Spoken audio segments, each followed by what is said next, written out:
राहुल गांधी यांनी सोमनाथ सूर्यवंशींच्या मृत्यू प्रकरणात गंभीर आरोप केलाय। दलित असल्यामुळे सूर्यवंशींची हत्या करण्यात आली। सोमनाथ सूर्यवंशीला पहिली मारहाण केली आणि त्यानंतर त्याची पोलीस कस्टडीत हत्या करण्यात आली असा गंभीर आरोप राहुल गांधींनी केला। राहुल गांधी यांनी परभणीत येत सोमनाथ सूर्यवंशींच्या कुटुंबियांची भेट घेतली। यावेळी राहुल गांधींनी सूर्यवंशी कुटुंबाचं सांत्वन केलं। संतोष देशमुख हत्या प्रकरणी संजय शिरसाट यांनी पोलीस अधीक्षकांची भेट घेतली। या भेटीनंतर शिरसाट यांनी देशमुख कुटुंबियांची भेट घेऊन सांत्वन केलं। 28 डिसेंबरच्या आधी पोलीस सर्व आरोपींना अटक करतील असा दावा संजय शिरसाटांनी केला। तर या प्रकरणातील तपासासंदर्भात पोलीस अधीक्षकांना सूचना केल्या अशी माहिती त्यांनी दिली। मुख्यमंत्री फडणवीस आणि अजित पवारांनी धनंजय मुंडेंना मंत्रिमंडळातून बाहेर काढावं, त्यांची चौकशी करावी, तरच संतोष देशमुख यांना न्याय मिळेल अशी मागणी नाना पटोलेंनी केली।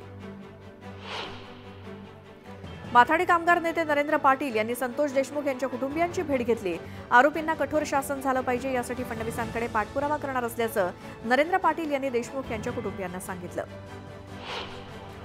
मस्साजोगचे मयत सरपंच संतोष देशमुख यांच्या कुटुंबाचं सांत्वन करण्यासाठी ठाकरे गटाच्या उपनेत्या सुषमा अंधारे यांनी देशमुख कुटुंबाची भेट घेतली। यावेळी बीड जिल्ह्याचं पालकत्व देवेंद्र फडणवीस यांनी स्वतःकडे ठेवावं असं अंधारे म्हणाल्या। भुजबळांची नाराजी हा आमचा पक्षांतर्गत विषय, आम्ही तो विषय सोडवू असं म्हणत अजित पवारांनी छगन भुजबळांवर बोलणं थेट टाळलं। छगन भुजबळ केंद्रीय गृहमंत्री अमित शहांची भेट घेणार आहेत। फडणवीसांची भेट घेतल्यानंतर आता भुजबळ शहांची भेट घेणार आहेत। नाराज छगन भुजबळांनी देवेंद्र फडणवीसांची भेट घेतली। फडणवीसांनी माझं म्हणणं ऐकून घेतलं, 8 ते 10 दिवस द्या, पुन्हा भेटू, यावरती मार्ग काढू, सर्व काही शांततेत घ्या असं फडणवीस म्हणाले अशी माहिती छगन भुजबळ यांनी दिली। महायुतीच्या विजयामागे ओबीसींचा मोठा वाटा आहे। फडणवीस देखील ओबीसींचं नुकसान होऊ देणार नाहीत असं छगन भुजबळांनी म्हटलं। भुजबळांवरती अन्याय झाला, महायुतीने त्यांची मतं घेतली आणि त्यांना बाजूला केलं, मात्र भुजबळ आता नवा पर्याय शोधत असतील तर त्यांना शुभेच्छा आहेत अशी प्रतिक्रिया विजय वडेट्टीवार यांनी दिली। छगन भुजबळ अतिशय मोठे नेते आहेत, त्यामुळे त्यांचं अस्तित्व नाकारता येणार नाही, त्यांना मंत्रिमंडळात घ्यायला हवं होतं, पण त्यांच्या पक्षात नेमकं काय झालं हा त्यांचा अंतर्गत विषय असं वक्तव्य मंत्री गिरीश महाजन यांनी केलं। रायगडच्या पालकमंत्रीपदावरून महायुतीमध्ये पुन्हा एकदा कलगीतुरा रंगण्याची शक्यता आहे। आदिती तटकरेंनी पालकमंत्रीपदासाठी इच्छुक असल्याची माहिती दिली, तर भरत गोगावलेंनी सुद्धा पालकमंत्रीपदासाठी दावा केलाय, त्यामुळे रायगडच्या पालकमंत्रीपदावरून महायुतीत रस्सीखेच होण्याची शक्यता आहे। गडचिरोलीचं पालकमंत्रीपद काही लोकांना कायम आपल्याकडे हवं असतं। गडचिरोलीमध्ये ज्या मायनिंग कंपन्या आहेत, कोट्यवधी रुपयांचे उद्योग आहेत, त्यातून मलिदा मिळावा यासाठी हे सगळं सुरू असल्याची टीका संजय राऊतांनी एकनाथ शिंदेंचं नाव न घेता केली। कालचा लग्न सोहळा हा राजकीय विषय नाही। उद्धव ठाकरे आणि राज ठाकरे एका कौटुंबिक कार्यक्रमाच्या निमित्ताने एकत्रित आले, त्यामुळे त्यामागे काही राजकीय हेतू होता असं नाही अशी प्रतिक्रिया संजय राऊतांनी दिली। अधिवेशन संपताच अजित पवार प्रशासकीय कामांमध्ये सक्रिय झालेत। पुण्यातील विविध कामांचा अजित पवार आढावा घेत आहेत। वर्ध्यामध्ये मंत्री झालेल्या शिष्यानं राजकीय गुरूंची भेट घेतली। राज्यमंत्री पंकज भोयर यांनी माजी खासदार दत्ता मेघेंचा आशीर्वाद घेतला। मंत्री भरत गोगावलेंची महाड शहरातनं रथातनं रॅली काढण्यात आली। आगमन होताच गोगावलेंवरती कार्यकर्त्यांकडून फुलांचा वर्षाव करण्यात आला।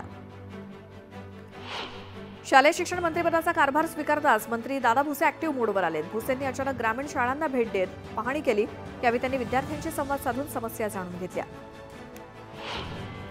पुढील 24 तासात पालकमंत्रीपदाची यादी जाहीर होणार आहे, तर ठाण्याचं पालकमंत्रीपद उपमुख्यमंत्री एकनाथ शिंदेंकडेच राहणार आहे अशी माहिती न्यूज 18 लोकमतच्या सूत्रांनी दिली। अमरावती जिल्ह्यामध्ये महसूल कर्मचाऱ्यांची 224 पदं रिक्त आहेत, त्यामुळे नागरिकांना याचा मोठा फार त्रास सहन करावा लागतोय, त्यामुळे सरकारने या भरतीकडे लक्ष द्यावं अशी मागणी नागरिकांनी केली। दिव्यांग बांधवांच्या हक्काचा 5% निधी पूर्ण मिळावा या मागणीसाठी मंचरमध्ये दिव्यांग बांधवांनी पंचायतीकडे निवेदन दिलं। दिव्यांग बांधवांच्या या मागणीला मुख्याधिकाऱ्यांनी सकारात्मक प्रतिसाद दिला, निधीमध्ये वाढ करण्यात येणार असल्याचं आश्वासनही दिलं। सोलापूरहून धावणाऱ्या प्रमुख 100 रेल्वे गाड्यांचा वेग ताशी 110 ते 130 किलोमीटर करण्याचा निर्णय मध्य रेल्वे विभागानं घेतलाय। त्याचा प्रस्ताव रेल्वे बोर्डाकडे पाठवण्यात आलाय। येत्या 8 दिवसात मंजुरी मिळणार आहे। सवलत देऊनही वसुली होत नसल्यामुळे नाशिक महानगरपालिका नववर्षात ॲक्शन मोडवर येणार आहे। थकबाकीदारांना आणि नळ कनेक्शन धारकांना जप्तीची नोटीस बजावली जाणार आहे। सूर्या नदीवरील कोसेकरी भोवाडी इथे पूल नसल्यामुळे विद्यार्थ्यांसोबतच नागरिकांना पाण्याच्या प्रवाहातून धोकादायक प्रवास करावा लागतोय। लाकडी तराफ्याचा आधार घेऊन विद्यार्थी जीवघेणा प्रवास करतायत। बीडमधील केज तालुक्यातील होळ आडस या रस्त्याच्या कडेला एका उसाच्या फडामध्ये 3 महिन्यांचं जिवंत बाळ आढळलं। त्यामुळे खळबळ माजली आहे। या बाळावरती रुग्णालयात उपचार सुरू असून त्याला शेतात कोणी सोडलं याचा शोध घेतला जातोय। यवतमाळच्या उमरखेड तालुक्यातून सहस्त्रकुंडाजवळ असलेला कोल्हापुरी बंधारा डिसेंबर महिन्यातच कोरडा पडलाय। त्यामुळे या भागातील शेतकऱ्यांच्या रब्बी हंगामातील गहू, चणा या पिकाला पाणी मिळत नसल्यामुळे पीक धोक्यात आलंय। सिंचनासाठी नदीपात्रामध्ये पाणी सोडण्यात यावं अशी मागणी शेतकऱ्यांनी केली। रत्नागिरी जिल्ह्यातल्या खेडमधील नारंगी नदीत पुन्हा दुसऱ्या दिवशी गोवंश जनावरांचे अवशेष आढळल्यामुळे हिंदू संघटना आक्रमक झाल्या आहेत। हिंदुत्ववादी संघटनांनी उद्या खेड बंदचं आवाहन केलंय। भोरमधील डोंगरावरती वाघजाई फीडवरील मुख्य वाहिनीचा विजेचा खांब कोसळल्यामुळे वीज पुरवठा खंडित झाला। मात्र 1.5 तास पायपीट करत महावितरणच्या कर्मचाऱ्यांनी 10 गावांचा वीज पुरवठा सुरळीत केला। अहिल्यानगर MIDCतील रस्त्यांची स्थिती खराब झाली आहे। 2 वर्षांपूर्वी नव्यानं बनवलेले रस्ते पुन्हा खड्ड्यांनी भरले, त्यामुळे रस्ते दुरुस्त करण्याची मागणी होतीये। येवल्यामध्ये नायलॉन मांजात अडकून जखमी होण्याच्या घटना सुरूच आहेत। गळ्यामध्ये मांजा अडकून मोटरसायकलवरनं जाणारा शिक्षक जखमी झालाय। जालना जिल्ह्यामध्ये मोसंबी उत्पादक शेतकरी सध्या मोसंबीच्या घसरलेल्या भावामुळे चिंतेत आहेत। एरवी 25 ते 30 हजार रुपये क्विंटलचा भाव असलेल्या मोसंबीला सध्या थंडीमुळे 1000 ते 1500 रुपयांचा भाव मिळतोय। अमरावती कृषी उत्पन्न बाजार समितीत सोयाबीनला प्रति क्विंटल 3800 ते 3950 रुपये इतका दर मिळतोय। या दरामुळे शेतकरी त्रस्त झालाय, त्यामुळे अमरावती जिल्ह्यातील सोयाबीन उत्पादक शेतकरी अडचणीत आलाय। सोलापुरात काँग्रेस पक्षाकडून डॉक्टर बाबासाहेब आंबेडकर यांच्या समर्थनार्थ मोर्चा काढण्यात आला। अमित शहांनी माफी मागून राजीनामा द्यावा अशी मागणी करण्यात आली। केंद्रीय गृहमंत्री अमित शहांनी डॉक्टर बाबासाहेबांबद्दल केलेल्या वक्तव्याचा अमळनेरमध्ये तीव्र निषेध करण्यात आला। आंदोलकांनी शहांच्या प्रतिकात्मक पुतळ्याचं दहन केलं। परभणीत घडलेल्या घटनेचा निषेध करण्यासाठी नाशिकमध्ये नागरिकांनी मोर्चा काढला। छत्रपती शिवाजी महाराज, फुले, शाहू, आंबेडकरांचे फोटो हातात घेऊन मोर्चामध्ये अनेक नागरिक सहभागी झाले।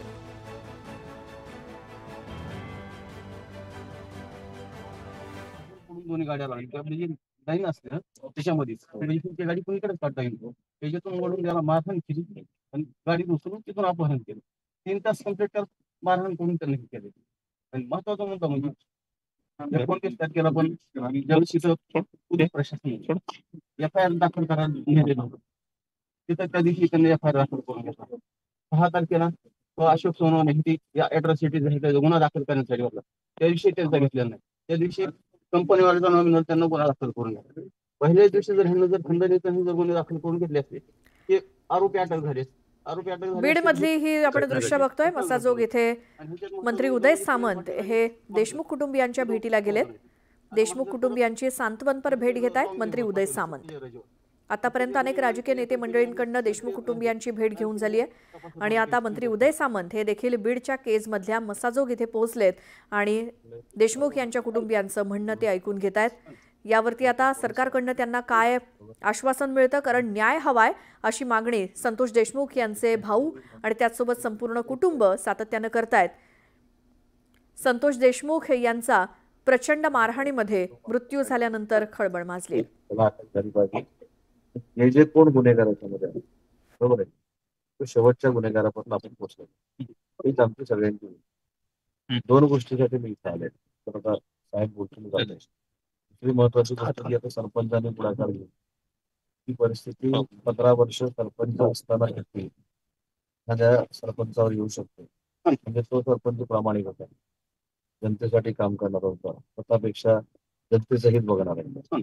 त्याच्या मागे देखील आम्ही उभे राहू, त्याची पण चिंता करू नका। आणि ते उद्या करू, परवा करू, 10 दिवसांना करू असं काही म्हणजे आम्ही चर्चा करून त्याच्यावर आपण मार्ग काढून जाऊ। फक्त मी सगळ्यांचीच मागणी मध्ये मी पुन्हा सगळेच आहे की न्याय मिळाला पाहिजे। न्याय मिळत असताना आमचे प्रतिनिधी उदय जाधव आपल्या सोबत आहेत। आमचे प्रतिनिधी बीड मधनं सुरेश जाधव आहेत आपल्या सोबत। सुरेश, आता थोड्या वेळापूर्वी संजय शिरसाट आणि आता उदय सामंत आलेत देशमुख कुटुंबियांच्या भेटीला, काय माहिती?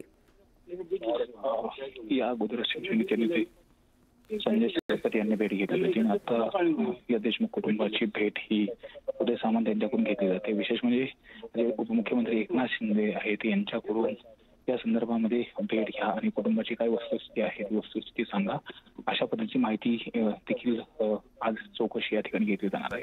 त्याचबरोबर देशमुख कुटुंबाला कुठल्या पद्धतीचं आश्वासन दिलं जातं हे देखील पाहणं महत्त्वाचं ठरणार आहे.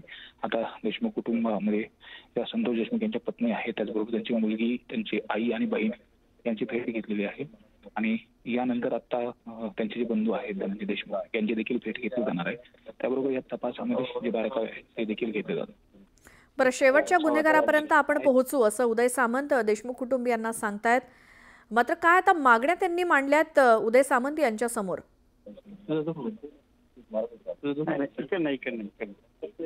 सुरेश, आवाज येतोय?